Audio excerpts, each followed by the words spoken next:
Komando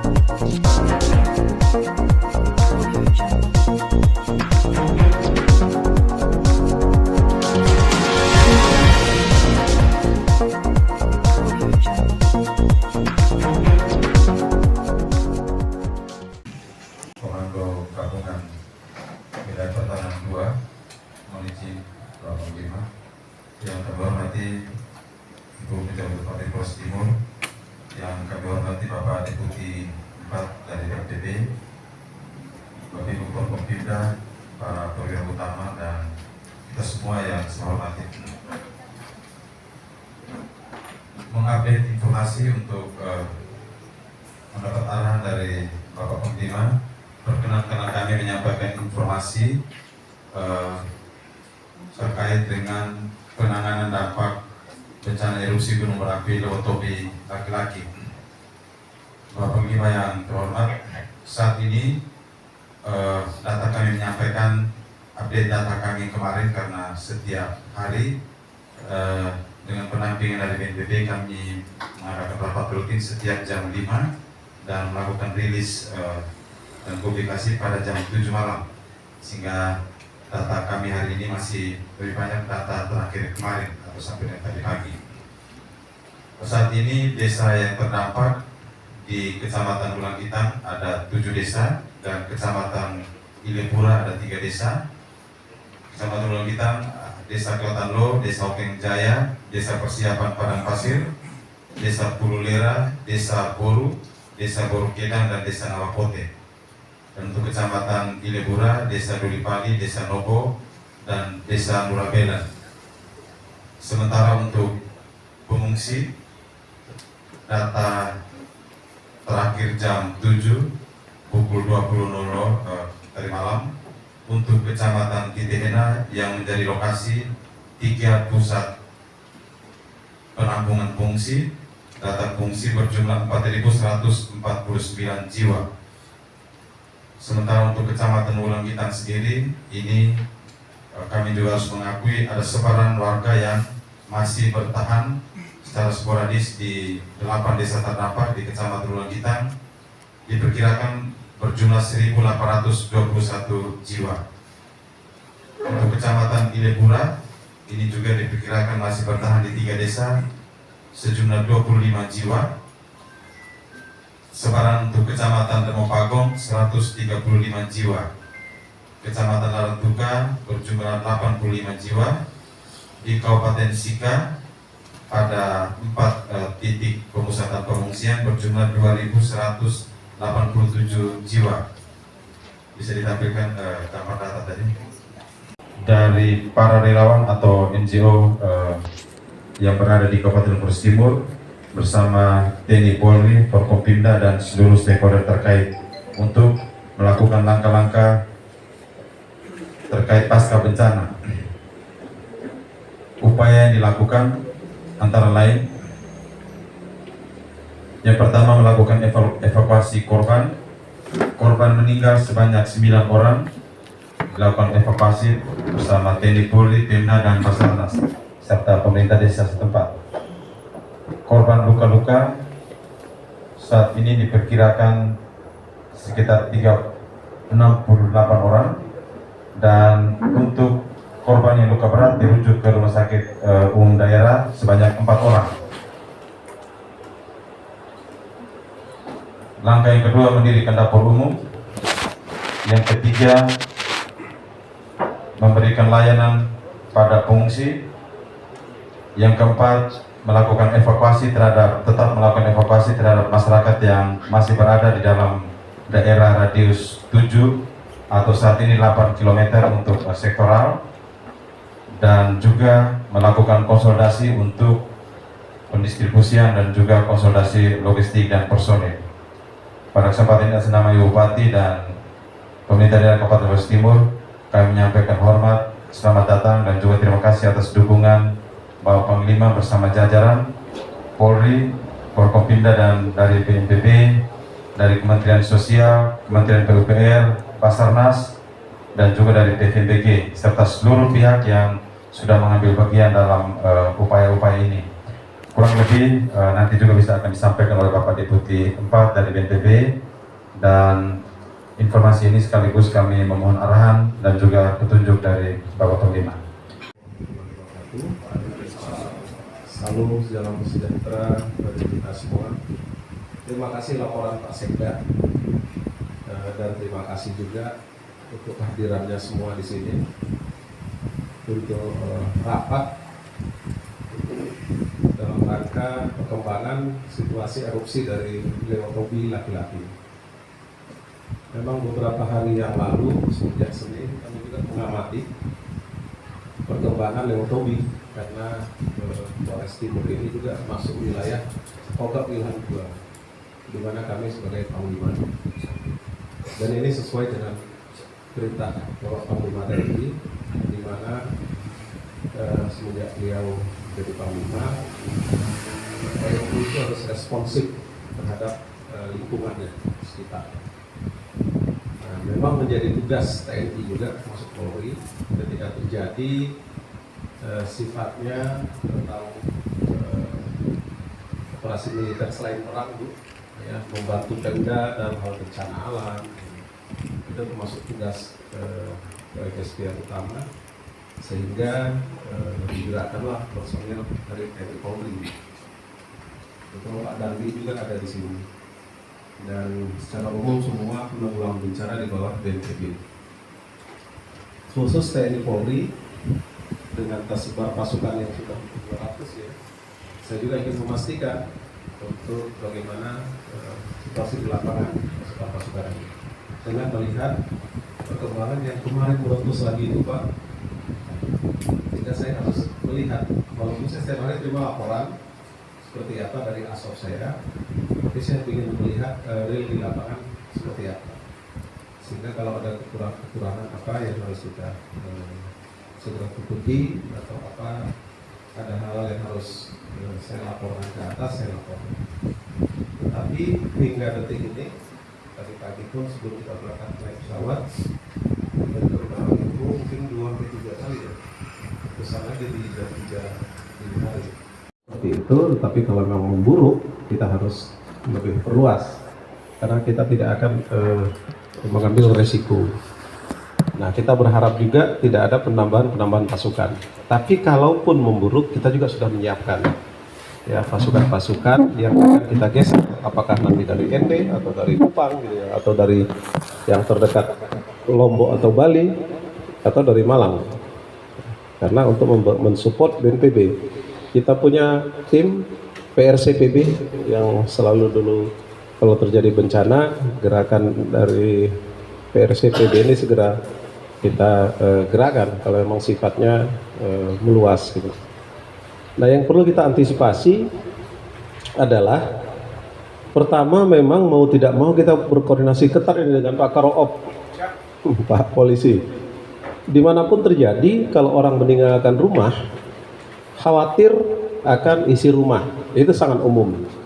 Sehingga bagaimana caranya perangkat ini, ya selain polisi, perangkat dari lurah sampai desa sampai RT, untuk bisa memberi keyakinan, termasuk tokoh masyarakat, tokoh adat, karena kan mereka-mereka inilah yang bisa dipercaya oleh masyarakat.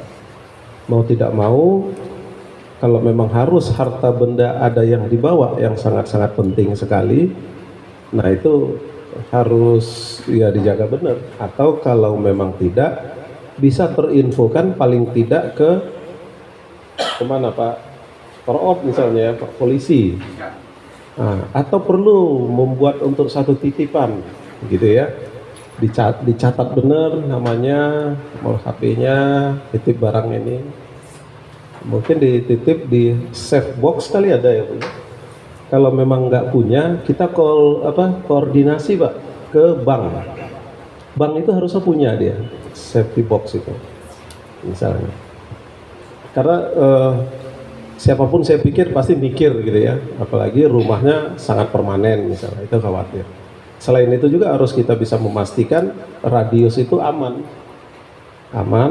apalagi kalau memang selama ini jarang sekali ada kriminal kecil di situ, harusnya aman. Yang kedua, Pak, wilayah barat dari Indonesia ini sudah masuk musim hujan. Tidak menutup kemungkinan di sini pun nanti musim hujan. Kalau sudah mulai numpuk, katakanlah apa namanya itu ya, pasir batu di atas, lalu hujan itu lebat, pasti akan jatuh dia. Jatuh mengikuti kemana yang paling rendah anak sungai. Mungkin harus aparat desa setempat juga menghimbau untuk jangan bermain di sekitar aliran sungai. Karena beberapa kejadian dulu Semeru pun begitu, Pak.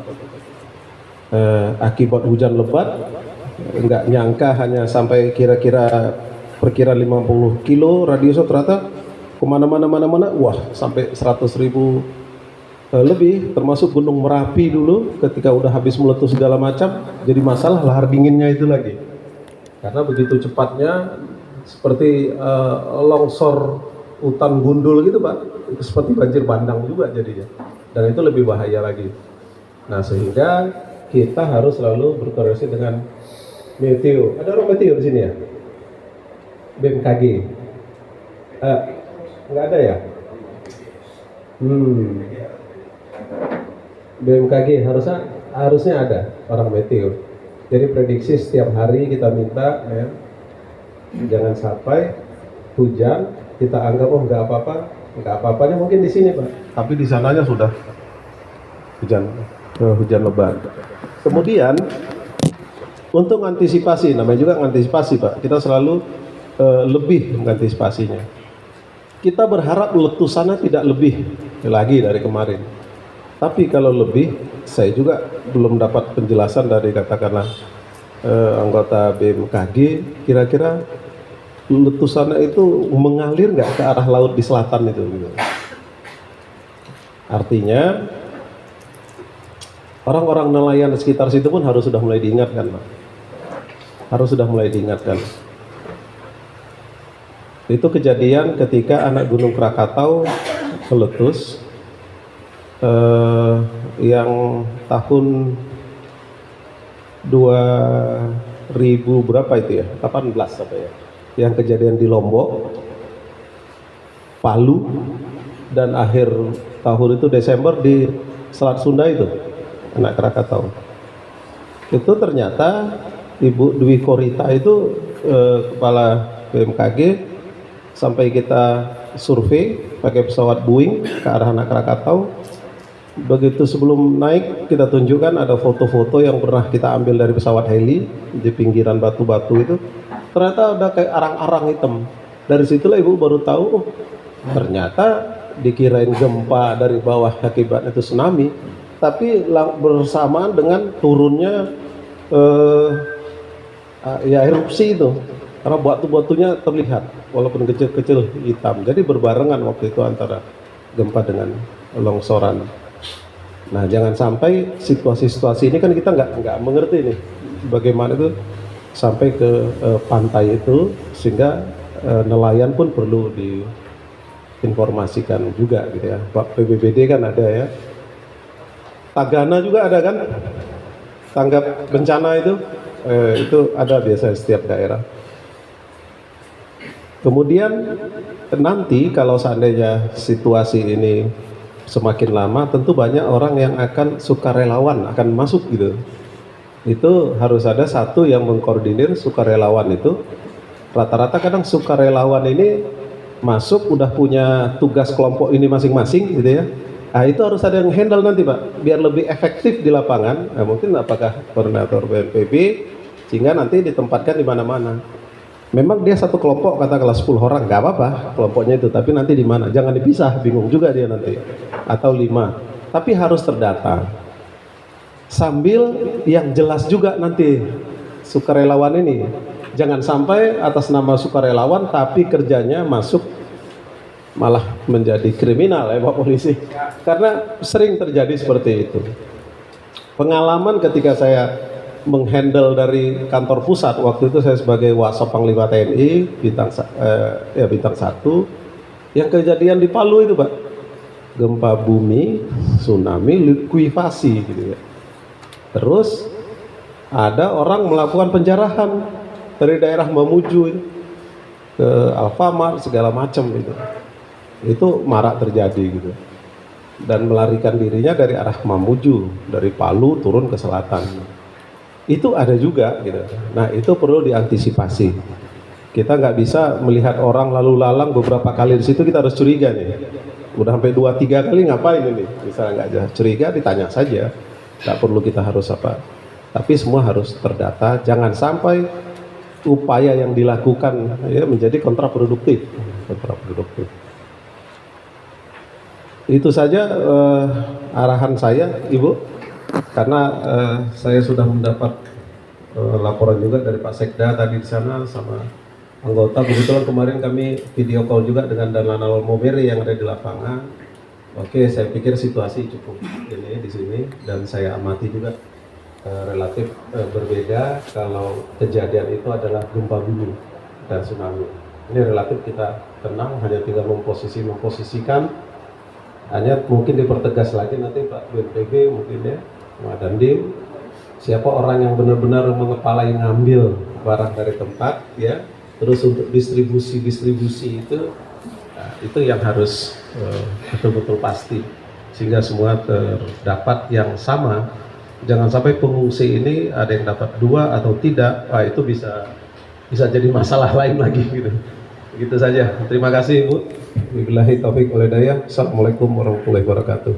Di arahan-arahan dari Bapak Panglima, saya pikir banyak benarnya dan bisa kita pedoman bersama, terutama perlu kami sampaikan Bapak, data penduduk desa terdampak itu kami hitung lebih 10.000, tepatnya 10.295 jiwa. Jumlah kakaknya 2.734, namun data pengungsi 4.000 sekian. Itu artinya ada 6.000 yang kita belum tahu di mana, dan dari rapat evaluasi kita kemarin Pak Kapolres juga sudah menyampaikan bahwa ada sebagian yang tidak berkenan dievakuasi. Itu artinya kenapa? Karena memang ada aset mereka. Ada aset mereka, ya mungkin dengan ini kita bisa kerjasama kalau ini di Polres Timur dengan bank, mungkin mereka punya deposit box, ya bank memberikan jaminan, disimpan, dibuat berita acara, sehingga mereka mau mengingat eskalasi erupsi gunung api ini memang semakin bertambah, bukan semakin berkurang. Ya mudah-mudahan ke depan ini semakin berkurang. Itu yang pertama. Dan berdasarkan laporan juga, sebagian masyarakat kembali lagi ke lokasi tempat asalnya karena mereka punya ternak di sana yang harus mereka beri makan, dan mereka juga sekaligus melihat kondisi tempat tinggalnya kembali. Berbeda kejadian di Jogja, sebelum itu pengungsi ikut ternaknya kita ungsikan, kalau enggak dia nggak mau. Ternak-ternaknya kita ungsikan, cuma syukur di sini ternaknya nggak kita ungsikan. Kalau sudah kita ungsikan, kita harus buat kandang lagi. Ada satu satgas yang ngurusi makannya. Jadi di sana itu ada kambing, ada babi, yang itu merupakan aset sangat berharga bagi mereka. Nah, mereka kembali lagi, dari malam kami sudah rapat bagaimana supaya terkoordinir. Jadi mereka berangkatnya jam berapa, nanti pulangnya sama-sama juga jam berapa. Itu mengkoordinir harta bendanya yang ada di tempat tinggalnya. Lagi kita memasuki musim hujan, bahkan beberapa daerah sekarang sudah banjir longsor. Dan kita tim BNPB sudah ke Sumatera juga, sudah ke beberapa tempat di Jawa sampai ke Sulawesi. Kemudian perlu kami laporkan Bapak Panglima, secara umum lokasi pengungsian di titik ini sudah cukup baik. Untuk konsumsi untuk seminggu terakhir cukup, bahkan mungkin lebih. Dan pelayanan kita terhadap pengungsi di lokasi itu ada unsur ASN, TNI Polri yang cukup membantu, dari Korem juga sudah mendeploy dapur umum, dari Brimob juga sudah deploy dapur umum ke titik lokasi, baik di Konga, Lewolaga juga di Bokong. Tiga lagi beberapa masalah kecil yang seperti kami sampaikan tadi Bapak Panglima, mungkin karena eskalasi meningkat, MCK perlu ditambah. Selama ini kita pakai MCK portable, kalau memang sudah darurat, mohon bantuan mungkin dari unsur TNI Polri buat MCK darurat beberapa unit. Kalau air, informasi tadi malam cukup melimpah air. Tinggal lagi mungkin ember, gayung, selang ya ke tempat bersih-bersih. Demikian juga fasilitas lainnya. Tinggal lagi mungkin karena ada eskalasi yang bertambah, seperti matras, kasur juga perlu kita tambah lagi, dan itu sudah kami catat semua Pak Panglima tadi malam dalam rapat. Memang kami setiap jam pukul 5 sore melakukan rapat evaluasi, dari unsur TNI hadir, dari Polri juga hadir, untuk memastikan bahwa pelayanan kita terhadap masyarakat korban terdampak ini memang harus lebih maksimal, karena seenak-enaknya tinggal di pengungsian lebih enak tinggal di rumah Pak Panglima. Jadi kita memang harus benar-benar, apalagi kita tahu mereka semua dalam keadaan gelisah, stres, apalagi kalau menceritakan bahwa mereka waktu kejadian malam itu lari itu nggak tahu mau kemana, listrik mati segala macam, penuh dengan cerita sedih. Kemudian juga perlu kami laporkan Bapak Panglima bahwa rata-rata masyarakat di sana itu mau direlokasi. Alhamdulillah Pemda sudah mencari beberapa alternatif untuk titik relokasi. Kita juga sudah koordinasi dengan PUPR. Mungkin tahapan ini nanti yang agak lama. Kalau tanggap darurat mungkin 2 minggu atau 1 bulan selesai. Yang panjang adalah fase pasca bencananya, terutama membangun rumah-rumah ini, karena menurut mereka kejadian ini sudah beberapa kali dan mereka sudah semakin resah saja dan berharap kalau bisa memang difasilitasi untuk bisa direlokasi. Barangkali itu Bapak Panglima yang bisa kami sampaikan sebagai laporan. Intinya bahwa kolaborasi, koordinasi selama ini cukup baik antara pemerintah daerah, kita BNPB, juga TNI dan Polri selalu aktif Bapak Panglima. Terima kasih. Saya akhiri. Wassalamualaikum warahmatullahi wabarakatuh.